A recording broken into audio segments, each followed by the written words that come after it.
গোলামদের টাকায় পুষবো না। ওদেরকে ভারতের কাপড় কিনে দেন, বিএসএফ এর পতাকা দিয়ে ওদের সাহসগুলোকে, ওদের শরীরটাকে মোড়ায় দিল্লিতে পাঠায় দেন। আমরা আজাদির বাংলাদেশে কোন গোলামকে প্রজাতন্ত্রের কর্মচারী হিসেবে দেখতে চাই না। তাই আমাদের দাবি খুব পরিষ্কার। বাহিনীগুলোকে বলছি, পুলিশকে বলছি, যারা বাড়াবাড়ি করেছেন, ইতিমধ্যে প্রায় 24 ঘন্টা পার হতে চলেছে, কাউকে এখনো সাসপেন্ড করা হয় নাই, কাউকে চাকরিচ্যুত করা হয় নাই, কাউকে এখন পর্যন্ত ইনভেস্টিগেশন করবার জন্য কোন কমিটি তৈরি করা হয় নাই।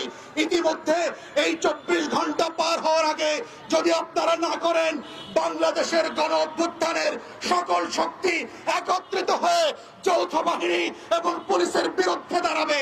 যদি আপনারা সেইটা না চান, দিল্লির গোলামের বিরুদ্ধে যদি আপনারা আজাদির পক্ষে থাকেন, তাহলে আমাদের